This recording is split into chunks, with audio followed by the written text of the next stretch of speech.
What's up, y'all? Man, I decided I ain't listening to no motherfucking body else any motherfucking more, okay? It's always bullshit from these people, man. Every time you read an article or I hear something where someone said this or something suggests that, just so many articles about is it going to be Aiden or Gardner? And you listen to people and then they say, well, the story is this. We've heard from this NFL insider said that since he's looking at what the Raiders done, he believes that it's possible that they're going to be going towards Gardner Minshew instead of Aiden O'Connell. This dude does national media, and he's trying to come in and say specifically what he wants, what he knows the Raiders are doing. So, and that information goes out to everybody else. So now some freaking macro studier who believes that that's what the Raiders might be doing because it's his turn to say something about the Raiders is what people run with because that's what they want to hear. And then I hear the shit and I want to look at it and say, oh, really? Is that a reason? Let me see. Who said that? And then it's not even that they said that. They suggested that they believe that it could be. These fools ain't got no goddamn insider information. All they do is look and analyze and then guess. The worst part of that shit is they look, analyze, and guess the same shit as everybody else that they're talking about. So why should I listen to their shit? I can look, analyze, and guess my own goddamn self. And I got more credibility to in my mind because I look, analyze, and guess about this fucking draft and was right. And I keep bringing it up because, shit, this is the first time I did it. I wasn't trying to be no draft expert before. I just sat down, looked at what was going on, listened to everybody say what they were going to say, looked at my analysis, put it down, told y'all, waited for the time, the shit happened. So why the fuck am I going to listen to any other analysis other than mine? Fuck that. Unless they got something coming from the motherfucking horse's mouth that they are willing to say who the source was, or I have it on good information from someone in the building. I'm tired of hearing, well, it looks like this is what it's going to be from what I see as opposed to what they're doing. And my years of expertise tells me that this is the way it's going. Your years of expertise couldn't figure out the fucking draft. So I ain't listening to nobody else and shit. I feel like I go my own direction. If I went my own direction, it was right. And I'm justified in going my direction then. I'm justified in going my own direction in the future. And I can't say that I'm professional because I don't get paid for this. And I have no reputation. But I'll sit on the fact that I was right and say that that's good enough for me to believe me. And hopefully that's good enough for some of y'all out there to think that, yeah, maybe he knows what the fuck he's talking about when he's talking, not just talking because he wants clicks and he needs to make some money. Because I don't need no clicks, I don't need no money. Because no one really cares about me, and my wife take care of me. So, back to the Raiders and how I'm not listening to anybody else anymore. Vic Tabor, the guy that was supposed to be the number one beat writer for the Raiders on I forgot the name of his damn magazine, but he was supposed to be the number one dude waiting for the Raiders and to be the insider and have all this stuff going on. And the whole pre-draft time he was reporting bullshit about how the word in the building is that they hear Jaden Daniels might be something that AP wants, so be on the lookout for AP to make a move if TT gives them a chance to. All bullshit the whole damn time, and he knew it. Or he didn't know it, and he was saying bullshit knowingly without having any idea what was going on. So it was bullshit one way or the other, and if it was bullshit when he knew what was going on and he was telling us the opposite, why leads into that fool? If it's bullshit, he just guessing about shit, but he's telling us he know what he's talking about. Who wants to hear that shit either? So, forget everybody, you know what I'm saying? And that doesn't mean I'm the only one right. But as far as thinking goes, I'm trying to think, not trying to replicate. ones who got some inside information, those are the people that I'm listening to. And I'm trying to find more of those people. You know what I'm saying? I'm trying to find more of y'all people out here too. Do some thinking, do some analysis so we can talk to each other about things that each other has seen or thought about, something that one of us hasn't thought about. So that's what I'm trying to get done here through this channel. Just some thinking people saying some thinking shit. Not just staring at TV and wondering what I should put as my title to make sure I get enough clicks so I can advertise for Manscaped. Because I'm not going to advertise for Manscaped. I'm not going to advertise for anybody because that shit is getting whack. Have you seen everybody just go on advertisement? And it's good for them. Congratulations. They wanted to do this to get the money. So what they're doing is getting the money. So they're being successful at what they're trying to get to. And you can't do nothing but admire someone for having their dream, taking it to it, and becoming something with that dream. But fuck that. That ain't my dream. My dream is information, intelligence, understanding, and a good group of people who are willing to think. And maybe if Aiden isn't perfect, we can just say he did something wrong and not be like the rest of the world and throw his ass under the bus and run over him as many times as possible so they can feel like they were right in their little stupid ass podcast. And just ignore the fact that they're wrong when that happens. Anyway, done with them. Done with the regular news. Done with the general consensus out there all the time. It's always replicated and it's never truly correct most of the time. It's ridiculous. It's always I'm thinking this and that person's thinking that, so I'm thinking a little bit differently. Like today, I'm watching these dudes. They freaking grading the draft. I swear, like they know everything. Like they got the right to grade the draft.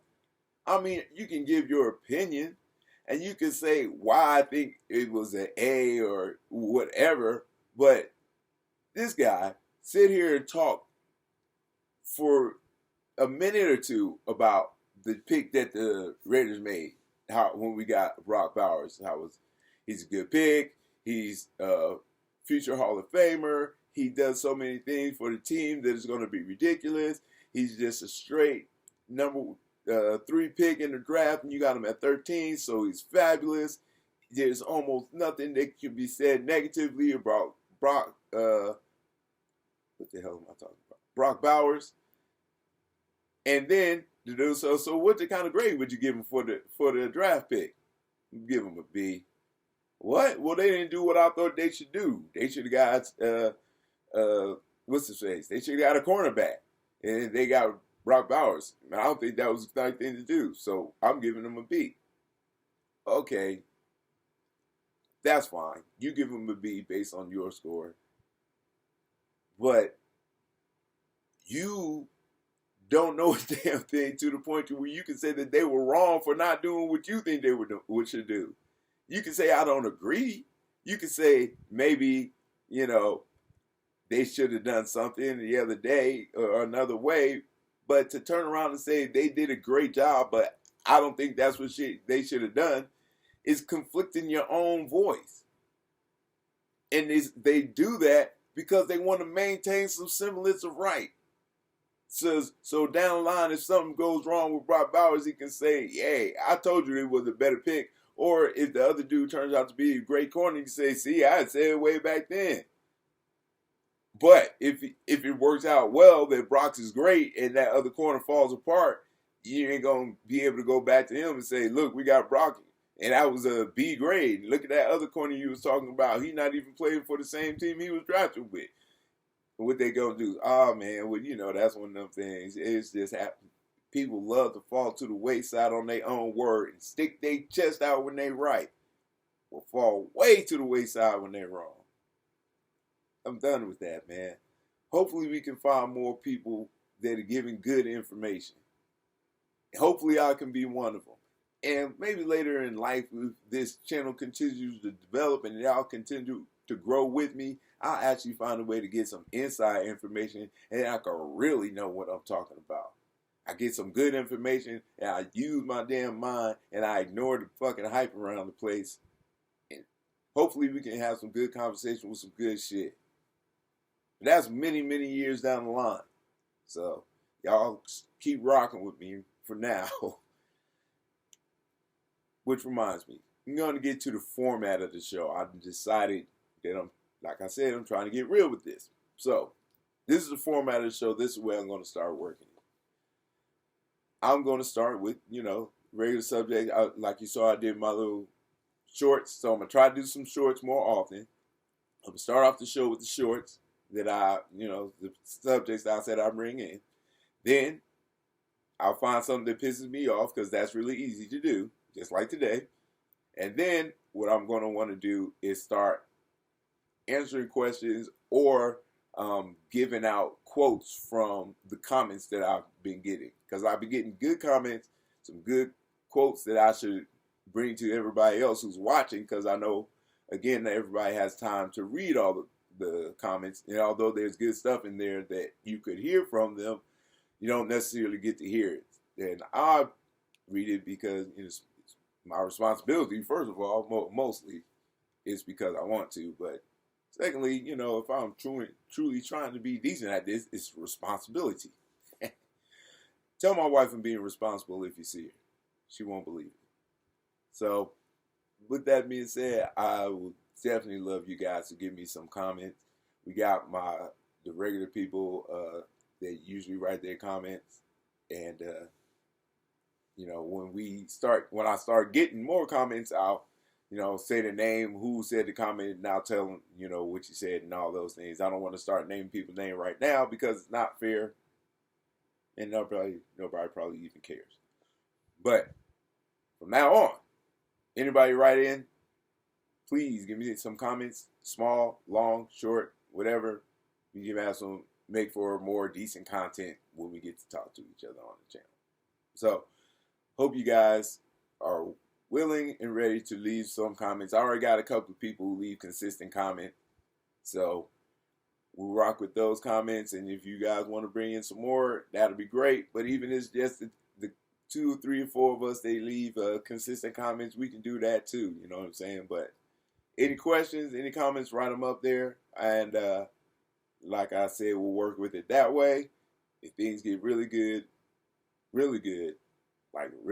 I'll start going live after, like I said, 100 subscribers. So we'll see what happens with that. Is there anything else I want to say? Oh, yeah. What the hell is wrong with people in Gardner Minshew versus AOC? It's over, okay? We just brought him in to be the backup. There's people on the goddamn news just wanting to say that everything we're doing is for Gardner Minshew. They say we drafted another tight end because Gardner Minshew does so well in dual tight end sets that's what he must be looking into. That's why they're drafting this way, and that's why they build their old line to get ready for Gardner Minshew to start. That's all the projection out there. That's what so many people are saying. But who the person that counts is saying? AP. The only fucking voice that counts is saying that Aiden's the starter and Minshew has to win it.